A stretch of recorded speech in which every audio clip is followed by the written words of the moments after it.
so we're going to talk about greed this evening. Short sermon, so, exciting, right? I say, I said that one time when I was filling in for somebody. I was like, this sermon's going to be like 25 minutes tops, and I ended up being up there for 45 or close to 50 minutes, and they were like, really? It's like, I just got going, It's like these people kept saying amen after everything I said, so I said more things, and I just didn't stop. But I don't do that too often anymore. Try to keep it down there, so. I live with a couple of young boys, right? And they're learning, about sharing about it, right? At their young age, they still can't comprehend the concept of sharing. They don't really know what sharing is yet, right? Well, we say it, and they're like, no, not for me, right? And I was like, well, how do we get little guys to share, right? And I started reading articles, because the internet is out there, and of course, you want to Google everything. And so I did. And most of the articles that I read said, if the child's under 3, don't try to make them share at all. They haven't even developed the ability to empathize or believe that if they let somebody else share or have a turn, that they'll ever get it back again. They think that that's permanent, in their little brain. And it takes time for them to understand the concept of letting someone else use something, or giving something to somebody else, and that it's okay, it's not the end of the world, and they're not going to die by sharing. And they said basically what you should do to teach sharing is to model sharing yourself, with your spouse or with other people, like, hey, look, I am sharing, isn't this nice? It's wonderful, And I came across this little creed. It's called the Toddler's Creed, and I don't know if you've ever heard of the Toddler's Creed before, but I thought it was kind of funny. It says, if it's mine, it's mine, okay? If it's yours, it's also mine. If I like it, it's mine. If I can take it from you, it is mine. If I am playing with something, all of the pieces are mine. If I think it's mine, then it is. If I saw it first, then it's mine. If I had it and then put it down, then it's still mine. If you had it and then you put it down, then it is now mine. If it looks like the one I have at home, it is mine. And if it is broken, then it is yours. And with a 1 and 2 year old, that's like super true, it's just how it is. And when we see our toddler doing these things, we know that that's not really how they should be, and we might find it slightly annoying and say, we got to teach them to, to grow out of that. But we understand they're developmentally unable to comprehend or even understand what sharing is. We get that on some level. And when we read this A Toddler's Creed, we get a chuckle because we know, that's very definitely true, almost universally true. It's so true, in fact, that we are surprised and deeply moved when we see a toddler care for someone else, or when they show empathy, or when they actually want to share. We just think that's so cute, Like when my 2-year-old will share with the 1-year-old and give him something, he says, "Here, baby," and it's just like, it's just so cute, and we're like, that's great, As people get older, though, we expect them to grow out of this habit, though, right, of the Toddler's Creed and not sharing. And if we saw a grown living adult living by the Toddler's Creed, we might think that they might have some mental problems or some other issue going on, something's wrong with them, right? Because they haven't developed out of that. And as a matter of fact, greed causes people to live perpetually in the Toddler's Creed. That greed is a sickness, it's an illness that causes us to never grow out of that developmental stage. Greed is an addiction, and so we act irrationally because of it. And it's just like every other vice or sin. That addiction of greed causes us to act not normal. It changes the way that we are as a person. And it's known in common culture too, right? Many books and movies have been made showing the toll that greed takes on the mind. One particular book that I thought really, got to it, and then the movie also is The Hobbit. You've probably seen The Hobbit, right? By J.R.R. Tolkien. The king of the dwarves is affected by something called dragon sickness, which is really greed, right? And if you read the book or you saw the movie, then you would know that his greed and desire to keep all of the gold in the mountain causes him to face certain death and do ridiculous, crazy things, rather than be parted with the money that he just had acquired. He couldn't let go of it. And he prized the wealth above everything else. Nothing else mattered, right? A more maybe common example that people might be familiar with is A Christmas Carol, right, by Charles Dickens. We read about a man named Ebenezer Scrooge. This guy is a joyless and greedy man. He hates everyone, right? Because he thinks that everybody's trying to take his money. And he pays his help terribly, right? This guy, Bob Cratchit, he has working for him. He pays him so little that Bob can't afford medical attention for his youngest son, Timmy. And then Timmy dies, in the alternate timeline where Scrooge continues to be a Scrooge.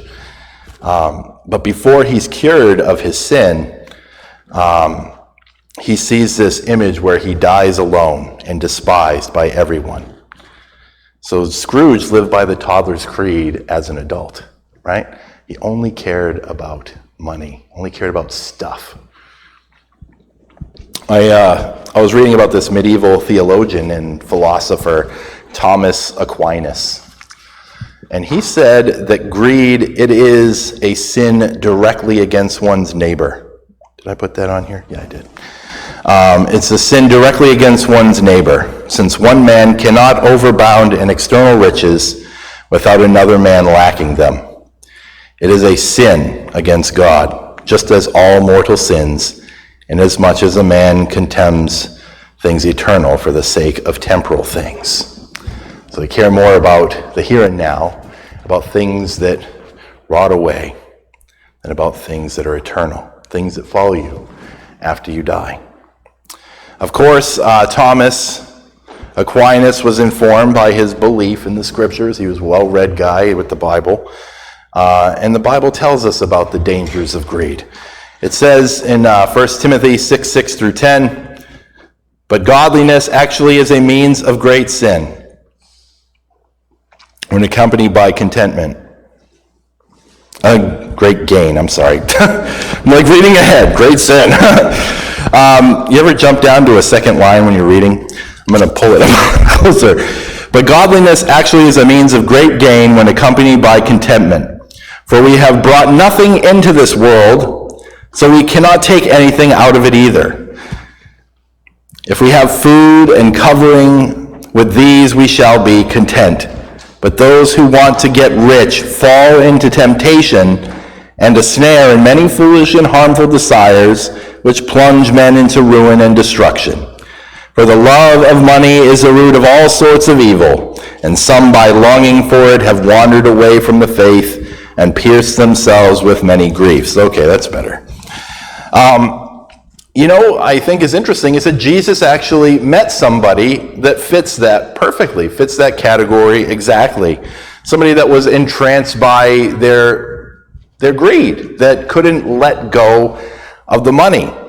And he had a receptive heart, except for the fact that he couldn't part with his wealth. And that was the rich young ruler. In Mark 10, 21 through 22, it says, looking at him, this rich guy who said that he had been following the law and doing all the things that he was supposed to do, and then Jesus tells him, well, there's one thing that you lack. And Jesus felt a love for him. It means he cared about him, and there was a place in Jesus' heart for this guy. He felt this pain for him because Jesus knew what was going to happen, right? Looking at him, Jesus felt a love for him, and he said to him, "One thing you lack, go and sell all you possess and give to the poor, and you will have treasure in heaven, and come follow me." But at these words he was saddened, and he went away grieving, for he was one who owned much property. That guy fell to the dragon sickness, right? That guy was he was affected like Ebenezer Scrooge, right? He couldn't part with the money. He cared too much about what it gave him. And he was fooled into thinking that those temporary things that it seemed to solve would fix his life or make his life better. And I think that's how we all feel about money, right? That it can do all these things for us, that it can get us out of any jam or any predicament. But all the money in the world, all the piles of cash, no matter how much we've accumulated, at the end of the line, when we die, it's gone. It doesn't matter. It can't do us any good anymore. And it's funny because this thing follows every single culture. And you go out there and these archaeologists find these burial mounds, or they find Tutankhamun's tomb. It's full of all this gold and all these gold-plated sarcophagi and all this stuff, right? Even I think gold-plated dead cats and things. Mummified kitties, they used to do that. They put them in there, probably to keep the rats out, right? But and then once in a while you hear, I think it was in England, was it Sutton Hoo? It was a big Viking burial mound with all this silver and gold and piles of it everywhere. Where did they take that with them? It just sat in the ground, right? From dust you came, and from dust you shall return. And all the gold and silver in the world isn't going to change that. So money is a false promise. And that's why it's a lie. And that's why greed is also a lie. It's a sickness that affects us. Greed, it makes us sick. And it causes us to do things to other people that are terrible, right? It makes us hated and despised because we don't care about people, we care about money. Greed is probably the greatest impediment to the gospel.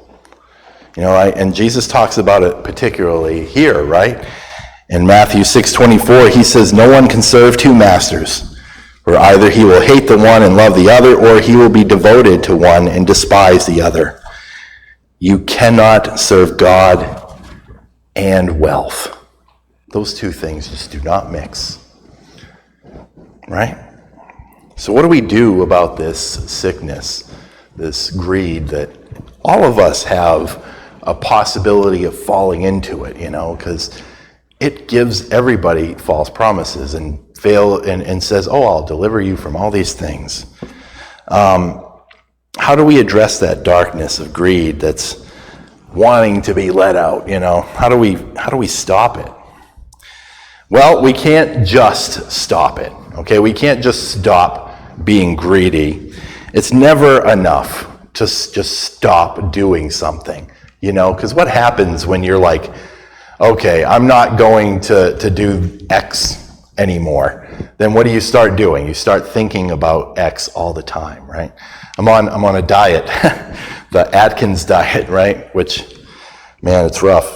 But you know what? Before I didn't care about cookies or ice cream or any of that stuff. I was not a sweets person. But 3 days after I started this diet, I look at cookies and I'm salivating and thinking to myself, why do I want this cookie so badly? What is wrong with me? Right? It's because when you try to just stop doing something, you just focus on it. Right? You start laser beam right in on that, right? So if you're like, I'm not going to be greedy, then we're just thinking about being greedy. You know what I'm saying? You can't just get out of that. You just mentally can't do that. It's never enough to just stop doing something. As a matter of fact, it makes it worse. It makes it 100 times worse. I'm like, when I see these carbohydrates, I'm thinking my body needs these things now. It needs it to live. Before I didn't care. I was like, sure, whatever. But this is what happens. You just try to stop something and empty it out. There's always a space there. And I've filled that space with pepperoni, so I'm okay for right now. But Matthew 12:43 through 45 says, "Now when the unclean spirit goes out of a man, it passes through waterless places, seeking rest, and does not find it." So they got rid of this evil spirit, and it's out in the wilderness. Then it says, "I will return to my house from which I came. And when it comes, it finds the home unoccupied," right? It finds it unoccupied, swept and put in order, just ready for the little demon to set up shop again, right? Like, hey, thanks, right? Then it goes and takes along with it 7 other spirits more wicked than itself, and they go in and live there, and the last state of that man becomes worse than the first. That is the way it will also be with this evil generation. See, if you think you're okay, you think you've made it because you're stopping doing something, but it's going to come back, and when it comes back, it's going to be a tidal wave, right? That's what he's saying. So how do we fight this sin, or how do we fight greed in particular? Well, the best way we can do it is to do its opposite. To fight greed, you need to be generous. What does it mean to be generous? According to different dictionaries that I looked at, it means basically to be liberal in giving or sharing. And that's not just money, that's in everything, with your life, with other people, to accommodate them and to love them, to be a servant to others, the way that Jesus was a servant. Remember how Jesus washed people's feet? Well, he was trying to get people to understand that giving is better than receiving. And I think we all get that on some level too. If you've ever had kids, right? Or even if you have a pet, and you open, the pet opens their little toy on Christmas morning, and they're all excited, or your little kids do it, and they're like, oh, and you're like, oh, that's so wonderful, right? You're just thinking, oh, that's so cute and awesome, right? Because it is better to give than to receive. You feel so much happier because of their happiness than you do from just open up things for yourself, right? Because it's just stuff. It's meaningless. But when you've made somebody else happy, it makes you happy, right? Right? Generosity is the virtue that cures us of the sin of greed, right? And Paul knew that, didn't he? And that's why Paul said this in Ephesians 4:28, "He who steals must steal no longer." Not just stop stealing, right? He didn't leave it there, but rather he must labor, performing with his own hands what is good, so that he will have something to share with the one who has need, right? So he can share and give to others. There's a healing process. The recovery, greed recovery, right, is best sought by sharing and loving other people. Here we see that Paul tells us that it is not only critical for the thieving to stop, but instead to work for the benefit of others and to share with the needy.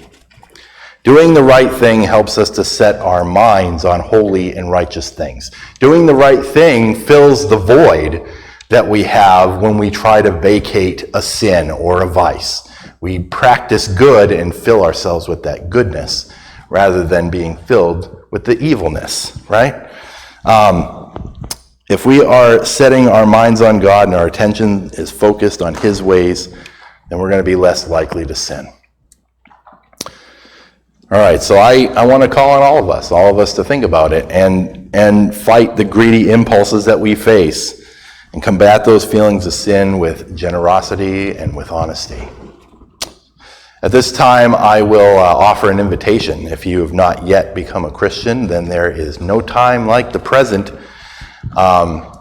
If you believe in Jesus Christ and you're willing to repent, that has changed your mind, and become a follower of God and obey His commands. If you're willing to be baptized, then you can become a Christian. You can receive forgiveness of sins and eternal life. If that's something that you want to do today, then I encourage you to come forward as we stand and we sing our closing song, which is, "I gave my life for thee."